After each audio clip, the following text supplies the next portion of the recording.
already know that this will be put on the this recording will be put on the council website because it's an application. Okay, Matthew, please start your presentation. Fine. Can everyone see the screen? Just check that before we start. Excellent. Okay, so I'll give you a bit of an overview in terms of Mulrose School. So Mulrose School is a existing secondary school for SEMH provision. Sits south of Church Road, north of the London Road playing fields. So we've been engaged by the London Borough of Merton to design a primary school expansion to this space. As part of that, we're providing 4 primary teaching spaces suitable for SEMH pupils. And a new hall, which will be shared between the secondary and primary school students, and then an upgrade to the external spaces, both in terms of their existing multi-use games areas and also introduction of sort of outside learning spaces to get sort of activity-based learning used within the school. So just in terms of the site, we are sort of adjacent to Worsfold House and Cricket Green to the north, east and east. I'll flick through these quite quickly where we don't need to dwell on them. So in terms of opportunities, constraints for the site, we had identified quite early on that we have a sort of a secluded space or private nature of the site, which is perfect for SEMH provision. Good connection to public transport links, and a real opportunity to provide an SEMH primary school, which is currently lacking within Merton. It has its own visual identity, its own space that's really dedicated to that function. But also that the site poses its own sort of set of constraints and restrictions, and those were the sort of the response to and appropriate retention of trees and how we mitigate that on this site. The sort of predominant use of certain materials in the context, and creating a scheme that complements the existing school, whilst also giving a new visual identity, not ending up being sort of like a pastiche element, something that's sort of more contemporary. So some site images of the existing school. So this is the existing secondary entrance with the existing Muga below. And you can see just in the background some of the area that we're looking to develop for this new primary space. And then again, top image here, looking back towards the existing school, this hut goes. And then some of the space to the south of the site where part of it will be developing and part of it will be turned into a woodland teaching space for external use. So in terms of planning policy, we identified early on in terms of having early pre-engagement with the planners in terms of what policies we need to sort of comply with or observe. Key ones were Mitcham Conservation Area, Archaeological Priority Tier 2, open space and green corridors, and obviously the future development of Worsfold House and its sort of position in the local plan. So quickly onto the conservation area. In terms of how this has informed our design, obviously we knew that we needed to be sensitive to this, but also that our site sort of falls on the boundary of it. So we're on the edge of the Church Road character area and on the edge of the Cricket Green conservation area.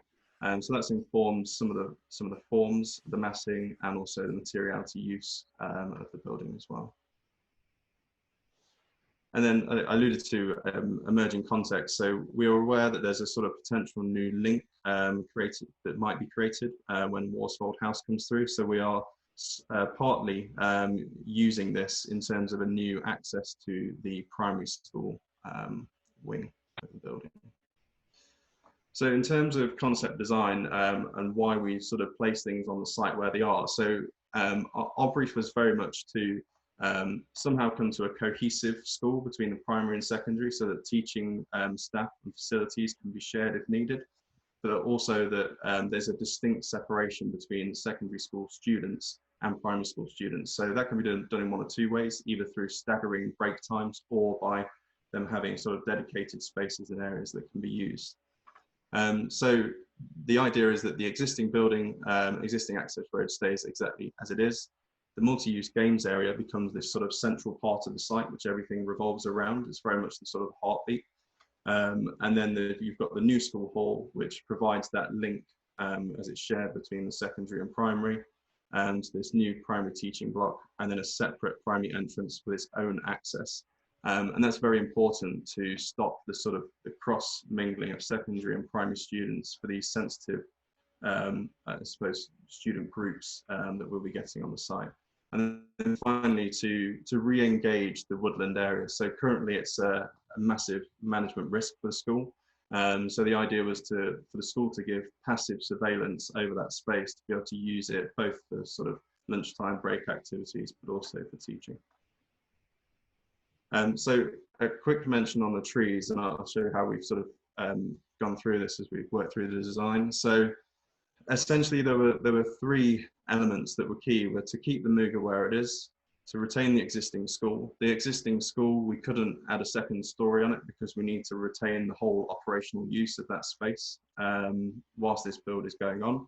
And then also to provide a new primary entrance and parking space. So then that limited where we could feasibly position this building on site to the south and southwest areas. So we worked through a number of iterations. So these are just a couple of the key ones. And essentially what we did was weighed up the sort of impact upon tree loss against sort of brief compliance and I suppose deliverables, usability of end space, and how that meets Melrose and Merton's future plans. And where we came to work through these iterations, originally sort of looking at losing between 11 and 13 trees, but not quite hitting the brief, to end up with a design where we are minimizing that tree loss on site, but also providing a design which provides a better multi-use games area, provides a dedicated entrance, and also provides, as I said before, surveillance to this woodland space to the south. And that same theme we worked through in terms of how this relates to part of this site being designated as open space and a green corridor. So again, the principles were to minimize the built footprint that sits within those zones, but very much make sure that whatever we are designing meets the end users' expectations and exceeds. Matthew, you've got about 3 minutes left. Okay, I'll whiz through. And exceeds their expectations in certain areas. So again, site layout, as I've said before, this woodland teaching space to the south is very much a key part of this design, and having classrooms that back onto that space. So then in terms of layout, how this works, we have the hall to the south. We have 3 classrooms orientated towards the woodland teaching zone, each with their own external secure space. So that's just a low-level fenced area, which then has access out into this woodland area. And then we have 1 classroom, which is slightly different as a requirement from the school to be able to change up, if they have sort of disruptive students, move them to a different area with a different feel and space. So that was very much a requirement for them. And also locate any servicing towards the boundary with Worsfold so that we don't impact the school when anything comes forward for that site. Again, just a way of how these spaces are arranged and some of the volumes of massing. In terms of massing, we're single story. The hall, as a functional requirement, needs to be able to use for trampoline and badminton, whereas we've gone for a single pitched form for the rest of the school, trying to keep it clean and also, I suppose, reflect the function in the massing of the school. So some more images of those.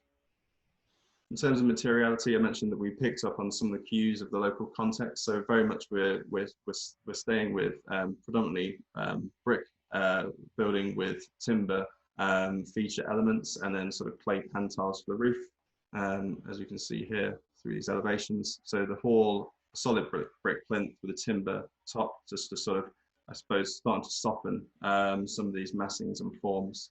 And then again, the whole piece about Melrose having its own identity from the entrance space. 1 minute. Yeah, that brings me perfectly. So again, so this was the key thing for the school, was to have Melrose to have its own identity, its own dedicated space. So this is a view of the entrance space, admin reception area, and the new secure parking space. And then also at the heart of the scheme is the new Muga area, which will be larger than the existing and also upgraded to meet current standards. So that's the end of our presentation. I think I might have just hit that 10 minutes on the head just about. No, you got 36 seconds left. Oh, I mean, I should have spent a bit longer on some of those other pieces. Okay, no, so I think, very concise. Thank you. Thank you very much, Matthew. Okay, I'm going to ask panel members in turn, if they've got any points of clarification they want to put to the applicant prior to going into the review. So I'll go through randomly. Vanita, please, have you got any comments? Yeah, I was just going to ask, thank you firstly, Matthew, for the presentation. That was really good and clear. In terms of this extension, whilst you were looking at the existing school, have you looked at the access, which is the existing access coming down, or is this purely only to talk about the extension, not looking at the old school and the access that comes down? Sorry, can I respond to these questions? Yes, certainly, yes. Sorry. No, so this is purely looking at the expansion element. So that's why we provided the dedicated separate entrance, because the current entrance is very narrow for the existing school. We intend to keep that and not bring any sort of additional users down there. So that's left as a separate element outside of the scope of this application. Right. Okay. And then just my second question was the courtyard to the south of the existing school.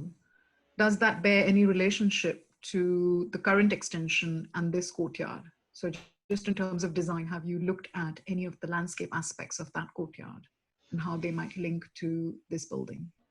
So are you, you're referring to the piece that currently sits sort of in the center of the secondary school element? Yes. So because of the mixing of primary and secondary school students, we have to separate that space.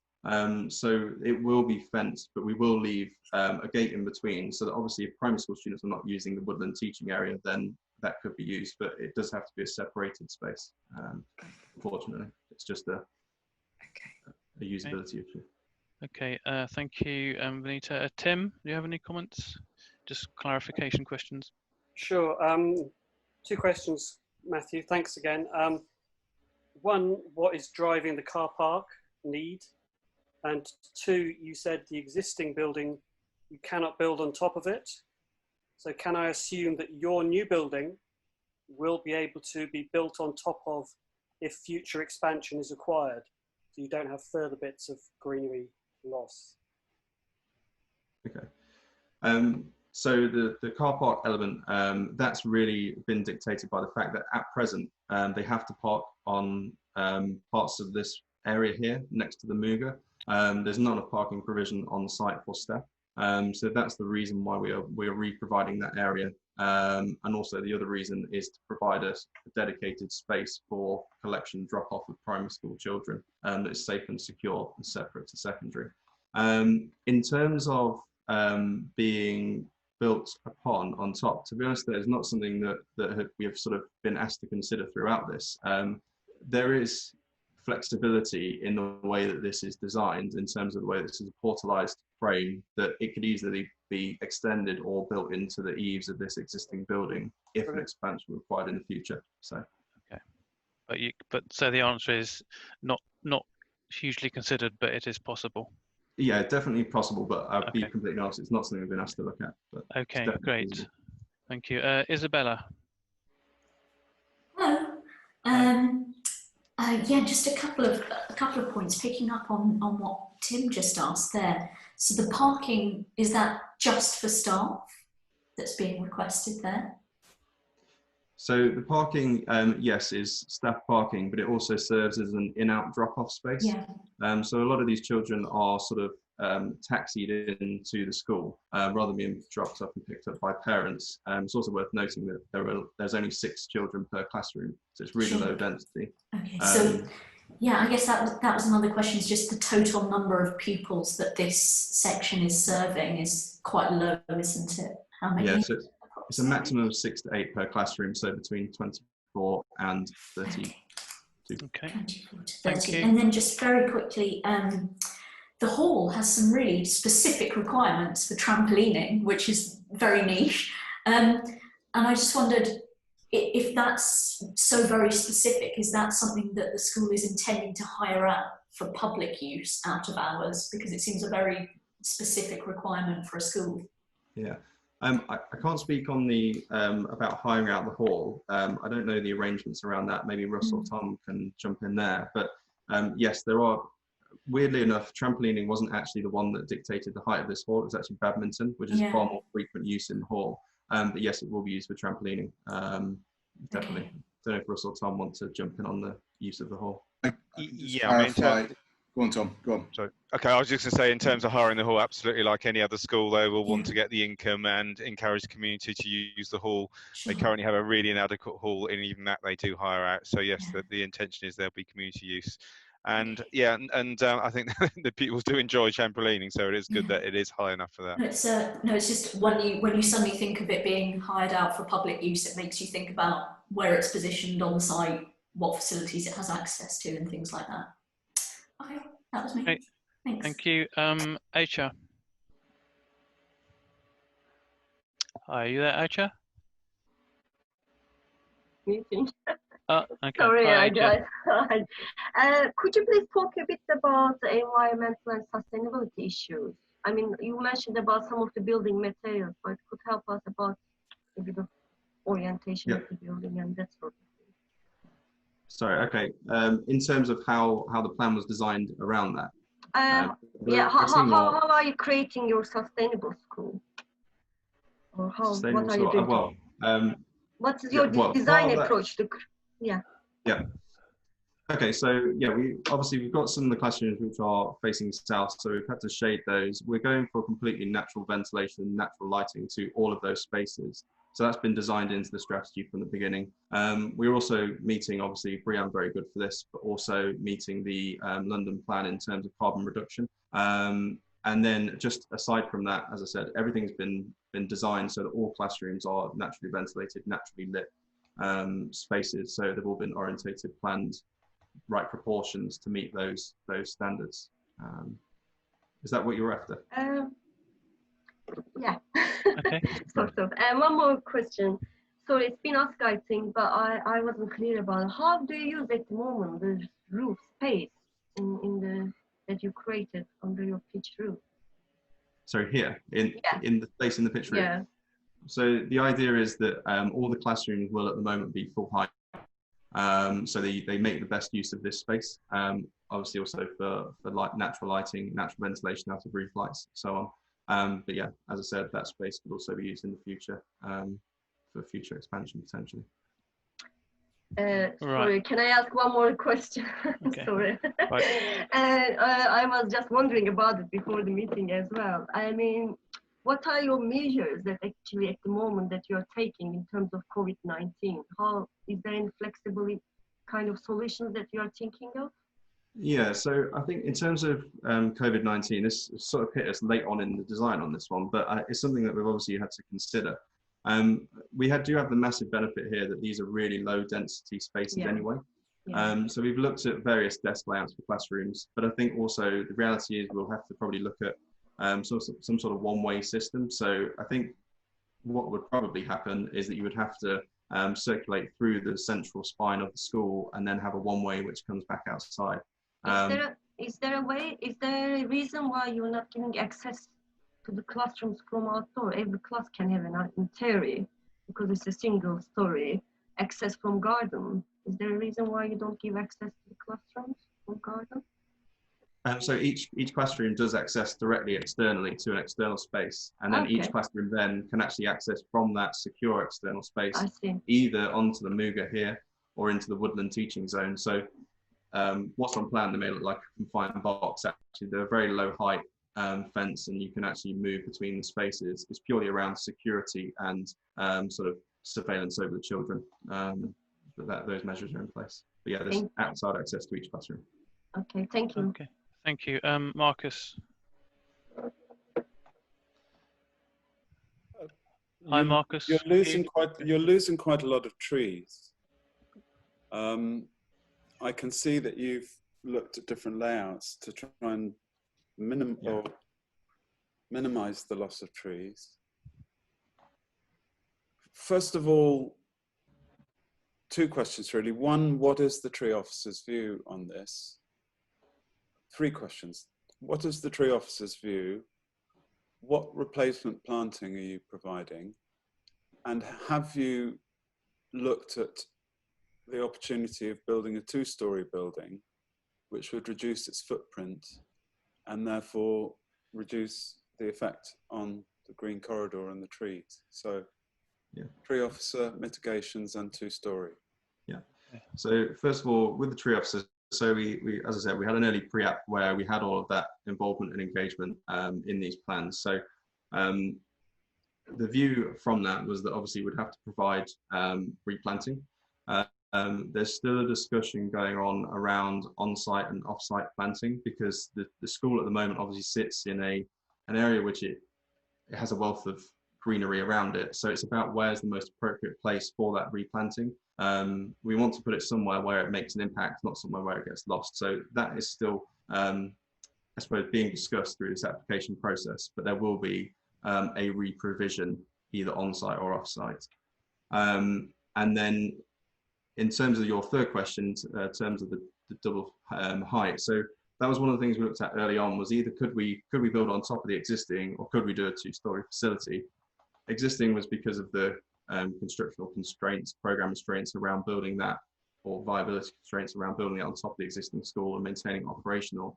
In terms of the two-story for the new primary element, we discussed that with the school, and in terms of their operation and management maintenance, in terms of how these kids work, it just wasn't feasible to use that space for such a low number of classrooms.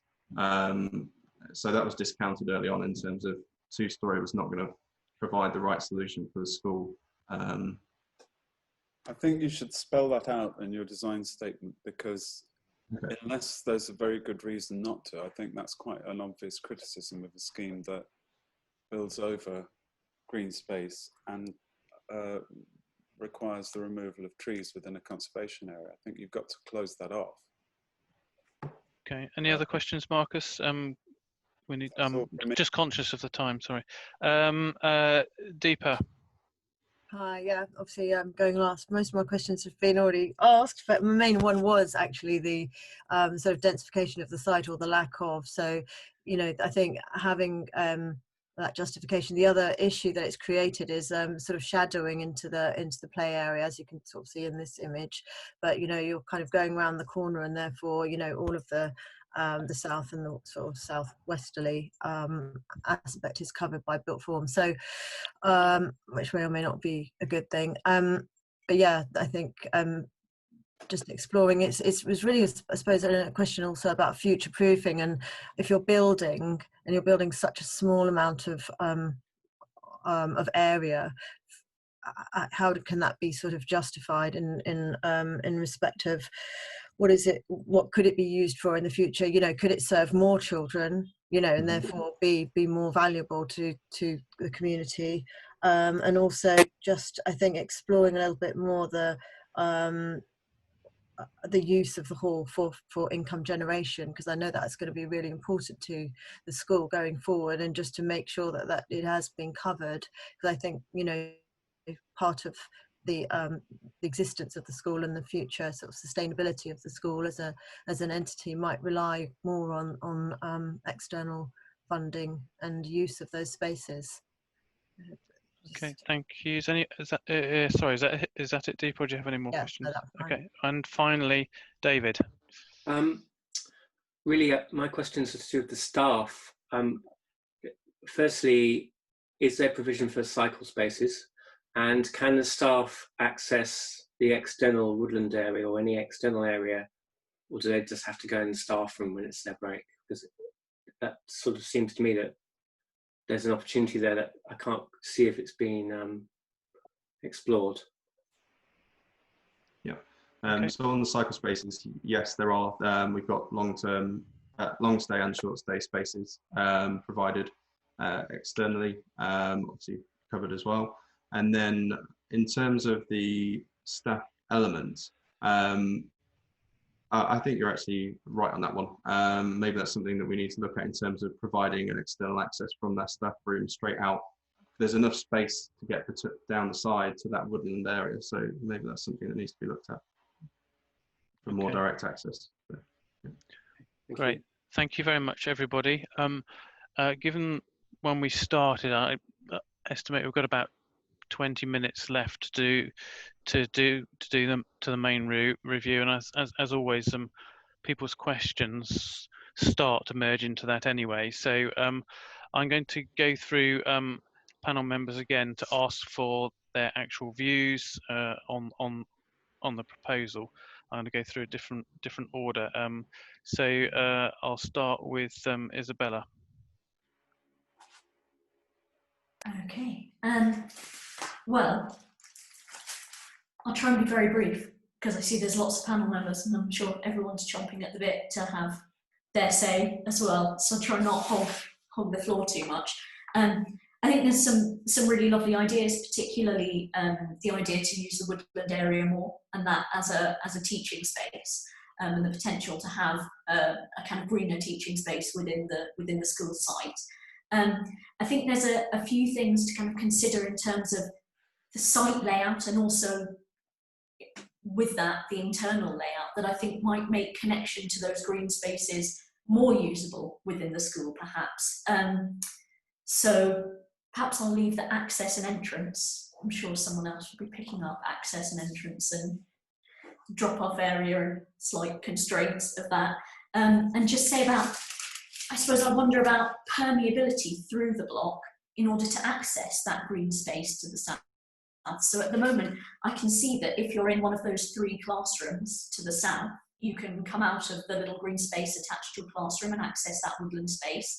But if, say, you're in the classroom further to the north, how do you get to that green space from your classroom? Say you're the teacher and you're going to take your class into the woodland space for a lesson. How do you get them there? Okay, great. Fine. Okay, let's go to Tim, please. Hi, Tim. Hi, thanks for a good presentation, Matthew. I see things from the outside working in, so I'm more concerned about the external than the internal. So to start with, how do you get to this school? There's bus stops nearby, but there is not a crossing to get to the school side of Church Road. Secondly, there is not what you'd call a traffic-free space for pedestrians to get to the school, or a pavement. So any new development has to be accessible. And this is a development for people who are vulnerable, and it's exactly why the legislation has been written. So my understanding is for them to get to the school, your new school, they need a pavement. So the new access road will require a pavement. That's how I read it. And that will mean it'll have to be constructed and the loss of a long strip of land before we get to the trees to get to your school. So I think that's, firstly, it's not the school's land, so it's a first risk. Secondly, as I said, I think there is need to provide, to make it accessible, to make your building accessible, so it requires a pavement and possibly a crossing over Church Road. Okay, when you get to the school, you always hear this with schools, yeah, all the teachers would love to drive. Yeah, everyone wants to drive, but we have to start saying we can't provide parking for everybody. So most buildings, certainly in central London, everything is assumed to be car free. And the staff will just have to start managing, start using a bus, start cycling, not expecting a dedicated parking space. I was interested, I didn't appreciate until your presentation about the hall being shared with the public. So I think, I'm sure some of the architects will pick up on this, but I imagine that should be first rather than dragging the public all the way through the school. I know they'll be separated by time, but it's infection and it's security. So I imagine that's a great point as well, Tim. Sorry? I think that's a great point as well, Tim. How do the public get to that hall? It makes it more usable for the school and for the public if it's near the public face of the school. Yeah. So I think maybe the hall needs to be at the front, where the car park is.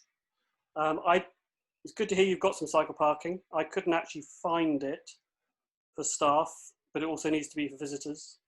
And then I would always have a plea for a large welcome space for parents, pupils, teachers to enter, exit the building with sufficient space rather than there's a narrow strip of pavement we've left you to do that. And then in some ways, I'm not an architect. I kind of like the building, but I think internally, I mean, the architects will speak to this. I would have hoped there would be more like of a wow or like joy for the school, because obviously these are some of the most vulnerable pupils, and we need to treat them as best we can. So anything you can do to add more wow, I'm sure my colleagues can express that far better than me. Okay, thanks, Tim. Okay, I'm going to anticipate by asking Marcus next on that one, because you've commented on this sort of thing before, I think, Marcus. Well, thank you. Yeah, I mean, I'd like to begin by saying that I rather welcome the low-key and rather simple language that you've adopted. A lot of schemes for primary schools are covered with primary colours, and it just seems to me that people are taking the word primary too literally. And if one thinks about what makes a building humane, what makes a building your friend, so to speak, and I think these children want a building that is going to be kind to them. Use of timber, use of materials that are natural and have nice textures and so on and so forth. Brick and timber, it feels very nice. So that's all good. I'm not sure. I think it should have joy, but I don't think it needs to have wow. Do you see what I'm saying? It needs to be a place you can enjoy being at. So I agree with my colleagues' comments about the hall. I hadn't actually thought about it until they mentioned it, but it makes such sense to move the hall and to give it a proper foyer. And you know, any public hall, even a school hall, you do need that assembly space. So in terms of site, efficient layout of the site, to move the hall to the entrance and to have the welcome space being the foyer to the hall with the loos nearby, I think that just makes such perfect sense. And you can shift your classrooms down a bit to make room for the hall. And it should all work quite neatly. So I really think you ought to draw that plan, even if you reject it, even if there are reasons we haven't yet found and you end up rejecting it, I think you should draw that plan. The other point I'd like to make is about trees. I'm kind of not convinced by this. Well, we will provide trees maybe elsewhere. Is it possible to integrate the trees into your landscape plan? What about shade trees? What about crown-lifted trees that would provide shade on a summer's day to the playground? I don't know, maybe the balls will get stuck, the shuttlecocks will get caught in the leaves or something, but I would like a convincing story about what's happening there. And then just finally, in terms of the layout, I think you could make your building much more pandemic resistant by simply changing the windows to doors where they face onto the Muga. So you'd have like a cloister arrangement or a fragment of a cloister, which could actually open onto the central landscaped area. And I think that would free up your use of the building. It does look, particularly where the building turns the corner, the space planning looks really quite sort of scrunched. And maybe moving the hall would actually completely liberate you from those awkward scrunches where you have that obtuse angle. That's it. A very, very tiny point. You've drawn your canopy, your projecting canopy with little kind of 6-inch bits of vertical timber cladding over it.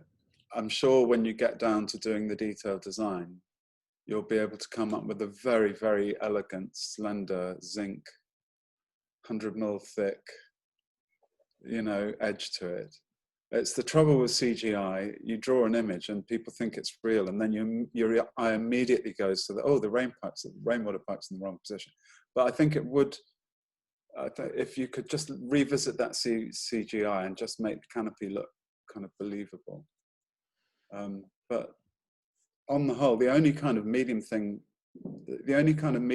thing that I'm not happy with, really, I suppose, is the location of the hall. The others are quite small things. Okay, thank you very much, Marcus. Deepa. So yeah, I'd also like to say that the architecture, I think, is the right tone, and it does feel respectful of the existing, and brings it to better quality. But I think it is this thing about the sort of flexibility and the future proofing of the school, which is, I think, the same point really about the location of the main space. So in a way, I know it sounds a bit sort of topsy-turvy, but it's thinking about what you're going to use it for other than the school function, and is it going to work for that? How are visitors going to come in? Where are they? Where are the loos? What how does that work out of hours, and is it easy to flip from one use to the other? Because I think it will become more and more important as time goes on. And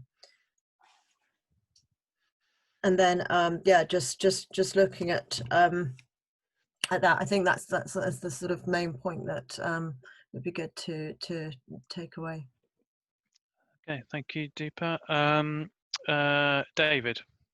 I think to my mind, I think the plan is suffering at the moment because there's an adherence to the extruded form that's been developed, and I think that means that some of the spaces internally have suffered, and I think the spaces could be explored a lot more and articulated a lot more.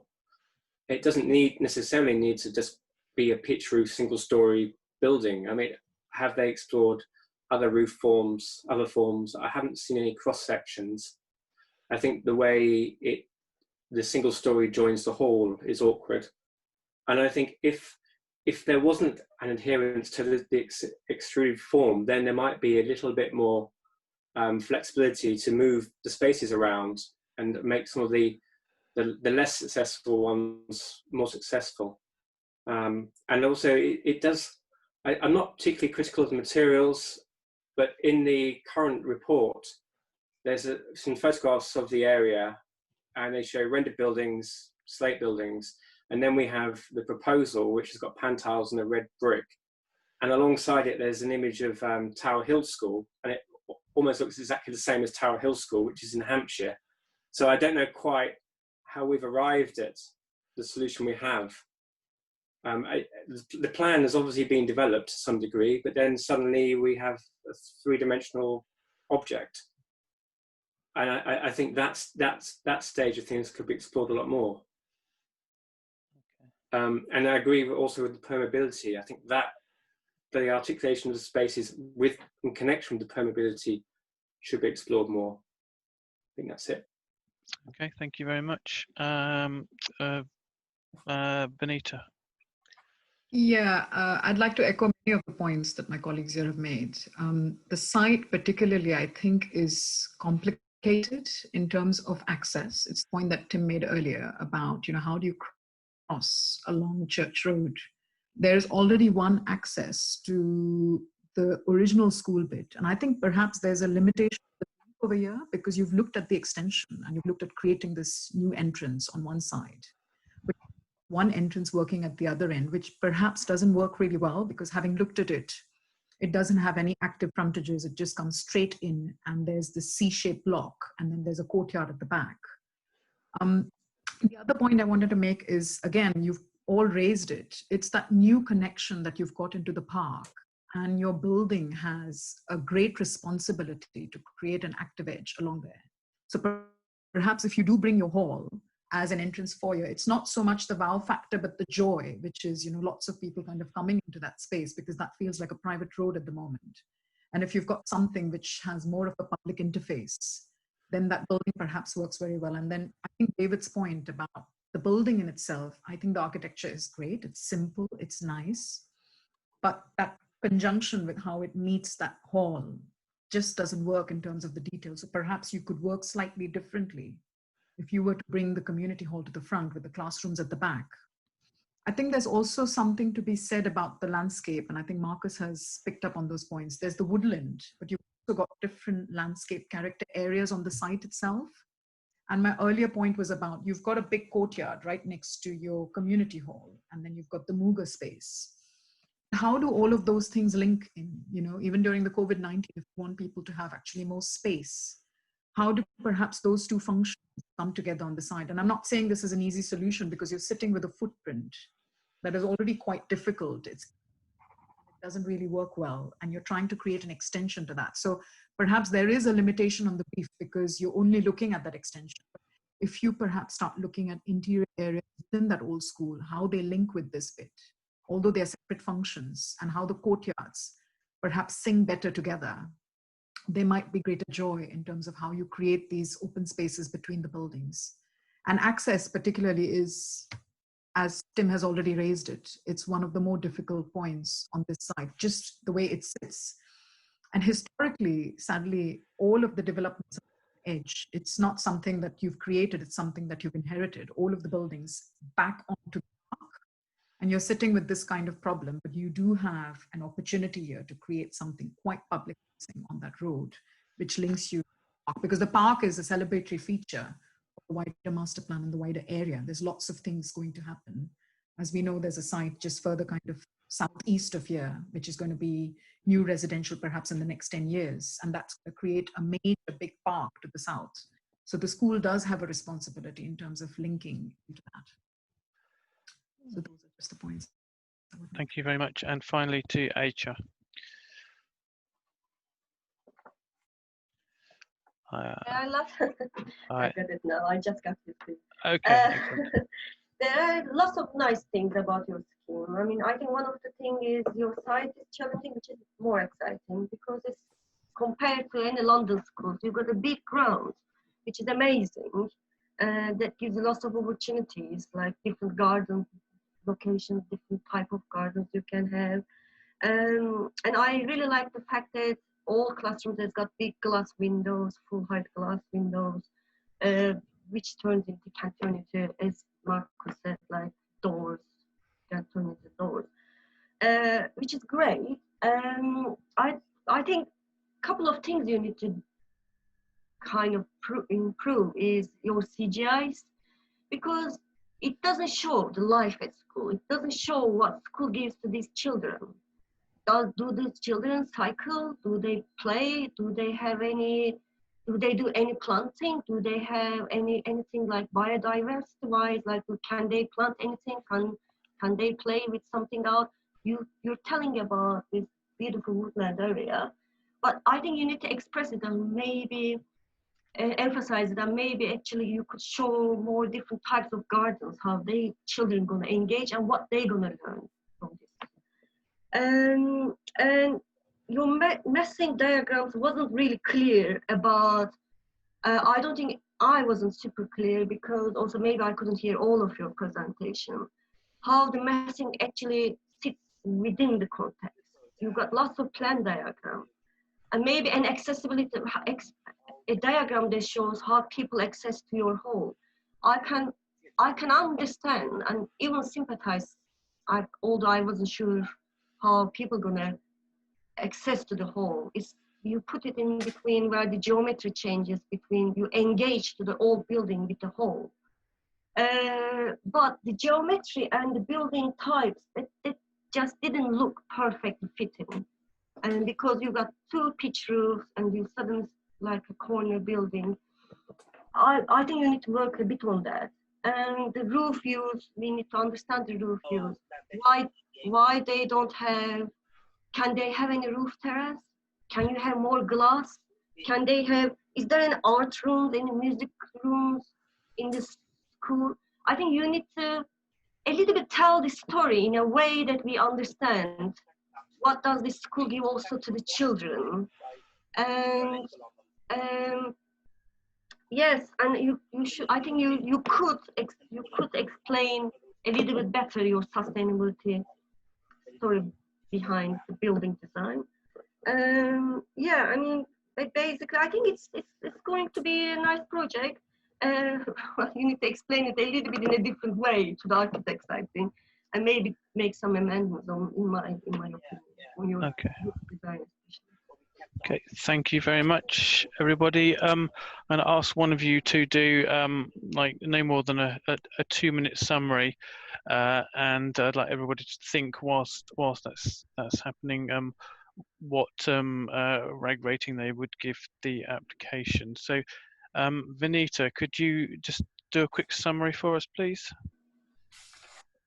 Sorry, I should have asked. Sure. I should have told you this beforehand, shouldn't I? That's what. No, that's fine. I'll try and remember all the points, but I think overall everybody's saying that it is a great. It's a scheme with lots of potential, and although you're doing an extension, you've got to think very carefully, firstly, about the access, the relationship you have with Church Road to the north, the relationship you have to the park to the south. And everybody on the panel kind of felt where you've got the community hall, perhaps you've got to think very carefully about the location of that. Perhaps it has more of a public interface and how it links in architecturally with the rest of it. I think the notion of flexibility came up in terms of COVID-19, how pandemic is, and how you've accounted for flexibility within the footprint. One other point came up is also in terms of it just being a ground story building. Have you tried to look at perhaps a 2-story building that could be imposed on the site, which would give you more space to protect the woodlands? Because at the moment the building does cut into the woodlands. Also in terms of permeability, not just throughout the site, but also within the layout, it's the classrooms and how they relate to those open green spaces. So for example, when you're talking about teaching happening in one part of the building and how they are going to be able to access that teaching area, which is the woodland area to the back. So it's the permeability throughout the site, but also within individual buildings. And from my side, the point out, perhaps there is a limitation on your brief because you have looked at the extension, but you need to look at the overall site as one, even as you're looking at the strategy. Correct me if I'm wrong, if I've missed any points. Okay. That Tim, seems point good about to me. parking. Oh, yes, and we did question the cycle parking and the parking spaces that have been provided in terms of creating a foyer. And the foyer, that was the other one. Welcome space. And the foyer. I'll make a really tiny point, which is just reinforcing what we all said about permeability. But I think sometimes it comes across in kind of quite an abstract way.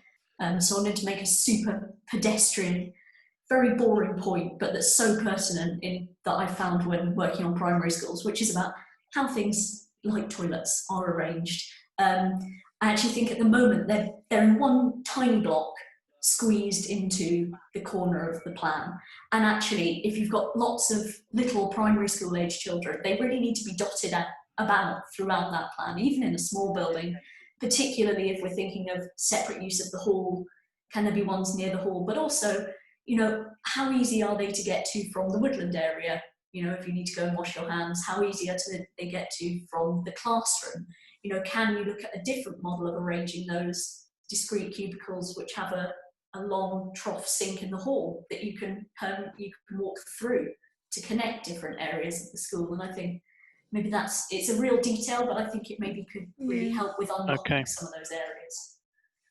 Okay, thank you very much, everybody. I've got excellent notes, I hope, and good summary notes. I'd like everybody to give me an idea of how they feel about a reg rating. What I tend to do here is do a very brief prompt. And my prompt here is that it certainly doesn't seem to be a red, but you guys have got to decide whether it's an amber or a green at this point. So speak freely. Do we have to hold up something that is the right colour? I was definitely not briefed on this.